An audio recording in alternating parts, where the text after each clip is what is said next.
ব্যস্ত যে কারো হাতে কারো জন্য সময় নাই। তুমি যদি নষ্ট হইতে হইতে নারী দেখতে দেখতে, উলঙ্গ ছবি দেখতে দেখতে, অশ্লীল দৃশ্য দেখতে দেখতে পচ্চা গল্লা যদি গন্ধ শুঁড়ে তোমারে কেউ টেনে ধরবে, এই সময় কারণে আমি বললাম কারো হাতে টাইম নেই, সবাই ব্যস্ত উপার্জনের নেশায়, দুনিয়া সাজাইবার নেশা। প্রত্যেকের টার্গেট বিল্ডিং 3 তলা করব, প্রত্যেকের জমি কিনা অনেক বাকি, প্রত্যেকের ঘরের ফার্নিচার আরো বহুত বাকি। বেটা সময় কো তোমার লইয়া বইয়া তাও, তোমার লইয়া বইয়া থাকা, কারো হাতে টাইম নেই। এই জন্য এই সুযোগের কারণে আজকে তোমরা অনেক ছেলে নষ্ট হয়ে যাচ্ছ। আমরা ছোটবেলায় মনে আছে দুপুর বেলার ভাত খাইতে নানার বাড়িতে গেছি, তো গোসল করতে গেছি পুকুরে, আসতে দেরি করতেছি, পুকুরে ডুবাইয়া ওই গাছের উপর থেকে লাফ দিতাম আর পানি ডুবাইতাম। দেখা গেছে খাইতে আসতে দেরি হয়েছে, একবার ছোট মামা গেছে, বাগিনা ওঠ, একবার মামতো ভাই বড়জন গেছে তোরে ডাকে, আরেকবার ছোট ভাই গেছে, আরেকবার স্বাস্থ্য ভাই গেছে, মানে 5 জন 7 জনও ডাইকা আনছে, শুধু এই ভাত খাইতে দেরি করতেছে কেন। তো ঘরে আসছে বলছে ধমক দিছে, দুষ্ট হয়ে গেছ, এতক্ষণ মানুষে পানি ডুবাইনি। এই ছিল আমাদের দুষ্টামি। কিন্তু ডাকছে কমপক্ষে 5 জন, বাকছে কয় 6 জন।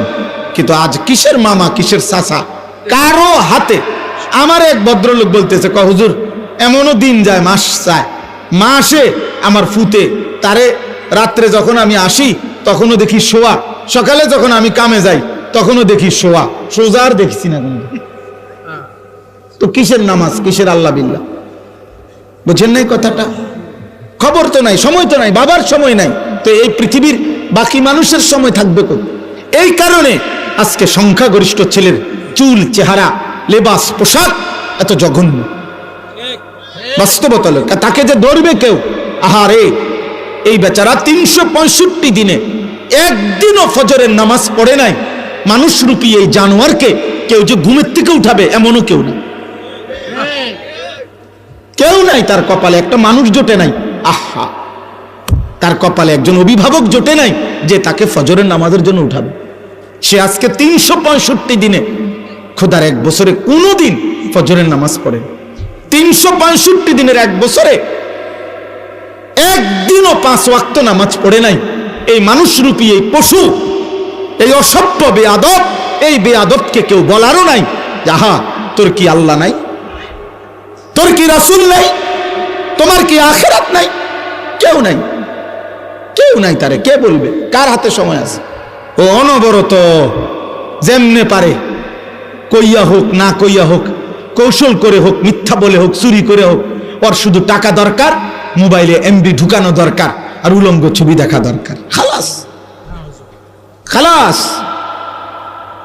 নারী দেখতেছে দেখতেছে, ছবি দেখতেছে, অশ্লীল উলঙ্গ ছবি দে, বন্ধুরা আড্ডা দিতেছে, সমবয়সী তাল দিতে আছে, চুল বানায় রাখছে বেঈমানের মতো দাঁড়াইয়া, যখন যেখানে পেশাব করে, পেশাবে ধরে ওইখানেই পেশাব করে, যখন যে কোনো মেয়ে দেখে তার পিছনেই তার হারাম লিপ্সা, তার পিছনেই ঘুরতেছে। আহা, কে মা, কে বোন, কি ইজ্জত, কি সম্মান, কি মুসলমান, কিচ্ছুর খবর, কিচ্ছুর খবর, কিচ্ছুর খবর। আস্তাগফিরুল্লাহ। নবী সাল্লাল্লাহু আলাইহি সাল্লাম এক যুবককে একদিন শুধু বলছিলেন, যুবক তুমি কি চাও তোমার মায়ের সাথে কেউ জিনা করুক? বোনের সাথে, মেয়ের সাথে, খালার সাথে, ফুফির সাথে?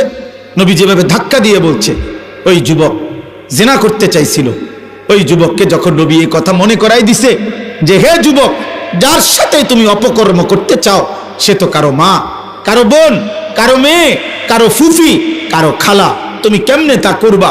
কোনো মানুষ তো তা চাইবে না, মানবে না। তুমি তো তোমার নিজের মা, বোন, কন্যা, ফুফু, খালার সাথে এমন অপকর্ম কেউ করুক তুমি তো চাচ্ছ না, তাহলে সেটা অন্য কেউ চাইবে কেন? তোমরা একটা ছেলে বলো আব্বা, একটা ছেলে বলো, মুসলমানের বাচ্চা যদি মায়ের দুধ খাইয়া থাকো, যদি বাবার রক্ত থাকে, মুসলমানের রক্ত তোর শরীরে যদি থাকে, মানুষের রক্ত, তাইলে তোমরা যারা নারী ছবি, মোবাইলে অশ্লীল দৃশ্য দেখো, তোর মাকে এমন উলঙ্গ দেখুক কেউ? তোর বোনকে এমন উলঙ্গ দেখুক কেউ? তোর মেয়েকে দেখুক? তাহলে এটা যদি তুমি মেনে না নেও, তো তুমি যাকে দেখছো সে তো কারো মা, সে তো কারো বোন, সে তো কারো মেয়ে। তুমি মানুষের বাচ্চা হয়েছো কেমনে তাইলে? এতটুকু লজ্জা বোধ নাই? ছি ছি ছি ছি, ঠিক তোর জীবনের উপরে থুতু তোর কপালে, সেজদাবিহীন কপালে থুতু তোর কপাল। দিনের পর দিন যায় মুসলমানের বাচ্চা, চারিদিকে মসজিদ, 5 ওয়াক্ত নামাজের আজান হয়, চারিদিকে মাদ্রাসা আছে। প্রতি 5 কিলোমিটারের ভিতরে বাংলাদেশে এমন 5 কিলোমিটার জায়গা নাই এখন যেখানে মাদ্রাসা নাই। কোনো না কোনো ছোট বড় কি আছে? মাদ্রাসা আছে। 5 ওয়াক্ত আজান হয় প্রত্যেক দিন। আমাদের প্রত্যেকের চোখের সামনে মাদ্রাসার তালেব এলেম, ছোট ছোট মাসুম বাচ্চা নামাজ পড়ে মাদ্রাসায় আসা যাওয়া করে। দাড়ি টুপিওয়ালা মানুষ আছে চারিদিকে, হাজি সাহেব আছে, হাফেজে কোরআন আছে। এত কিছুর ভিতরে দাঁড়াইয়া এই মানুষরূপী এই পশু মুসলমানের ঘরে জন্ম নিয়ে বাবা মা মুসলমান, একটা ওয়াক্ত নামাজ পড়ে না, এটা মানুষের বাচ্চা হয় কেমন? এই হাইওয়ান মানুষের বাচ্চা হয় কেমন বলেন? ইনসাফ কি বলে চাচা? এতগুলো মসজিদের আজান তার কানে বাজে না। ছি ছি ছি ছি ছি বেটা, ধিক তোর জীবনের উপরে বেটা। কত নারী দেখবি বেটা? এত নারী দিয়ে করবি কি আব্বা? এত নারী দিয়ে করবা কি? এত ছবি দেখে করবাটা কি? এক পুরুষের জন্য তো এত মহিলা দরকার নাই, যৌবনের চাহিদা পূরণের জন্য তো এত নারী দরকার নাই। ওই বেহায়া নর্তকী তো তোমার জন্য সাজে নাই, টাকার জন্য সাজছে। মোবাইলের নারী, ফেসবুকের নারী, ইউটিউবের নারী, টেলিভিশনের নারী, অথবা রাস্তার বেহায়া বেপর্দা কন্যা নারী মেয়ে, আল্লাহর কসম ও তো তোমার জন্য সাজে নাই, ও সবার জন্য সাজছে। ওর হিসাব হইল আমি সাজ্জা বাইরিলাম, এবার বুড়া বেড়া দেখুক, জোয়ান বেড়া দেখুক, লম্বা বেড়া দেখুক, বাইকটা দেখুক, শিক্ষণ দেখুক, মোড়া তাজা দেখুক, যার মনে কয় তার দেখুক, আমি হাঁটতে আসি, দেখতে থাকো দুনিয়া। তবে সে কি একক তোমার জন্য সাজছিল? তো তুমি বুঝো না, তুমি বুঝো না, সে তো টাকার জন্য সেজেছে। অতএব আখিরাতের ফিকির দরকার, আখিরাতের ফিকির দরকার। আমরা মুসলমান, ভুলে গেলে চলবে না। আমরা ইমানদার, আজ না হোক কাল এই আলো শেষ হবে আমার জীবনে, এই অন্ধকার শেষ হবে, রাত ভোর হবে, দিন অন্ধকার হবে, পৃথিবী থেকেই যাবে, আমি কবরে চলে যাব। দোস্ত, স্বার্থপর এই দুনিয়া একদিন তোমারে আমারে কবরে রাইখা বাকি মানুষগুলো ভাত খাবে, ঘুম যাবে, সূর্য উঠবে, চাঁদও উঠবে, সিএনজিও চলবে, অটো চলবে, রং তামাশার এই পৃথিবী ঠিকই চলবে, শুধু তোমারে আর আমারে কবরে রাইখা আসবে। এটাই সত্য, এটাই বাস্তবতা, এটাই চিরন্তন সত্য।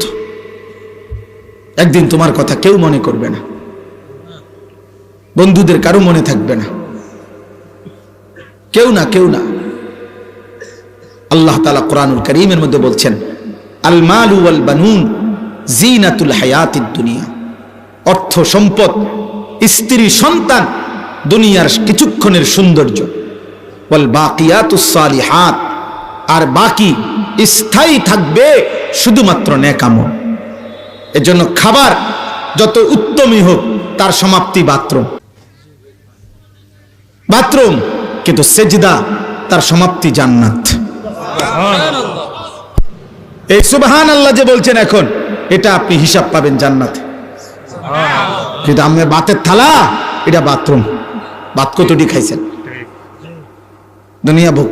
অথবা আপনি ঘরে যা সাজাইছেন ফার্নিচার, এগুলো 5 বছর 10 বছরের ব্যবধানে শেষ পর্যন্ত ভাঙ্গা চুরা নতুন আসবাব আইসা এগুলাকে ফেলে দিন। অতএব চলেন আমরা ফিকির করি আখিরাতের। কিসের? ওখানেই আমাদের সমাধান, ওইখানেই আমাদের সমাধান। কারো হাতে আমাদের ভাগ্য না, আল্লাহর হাতে। 12 তারিখ যারা নির্বাচিত হবে তাদের হাতে এই বাংলার জনগণের ভাগ্য না, বাংলার জনগণের ভাগ্য 12 তারিখও আল্লাহর হাতে, 11 তারিখও আল্লাহর হাতে, 13 তারিখও আল্লাহর হাতে।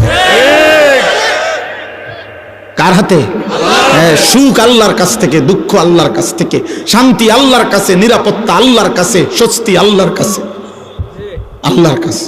তিনি ভালো রাখলেই ভালো থাকা, তিনি ভালো না রাখলে ভালো থাকার সুযোগ নেই। ভুল করো না আব্বা, ভুল করো না। আমি অনুরোধ করলাম, অনেক ছেলে তোমরা বুঝতে চাচ্ছ না, কি করছো না করছো তোমরাই জানো না। কেন হাসো, কেন নাচো, কি চুল রাখছো, কি নারী দেখতেছো, কি মজা পাইছো? আরে ভাইয়া, নিজের হিসাব মিলাও, দিবানিশির হিসাব মিলাও।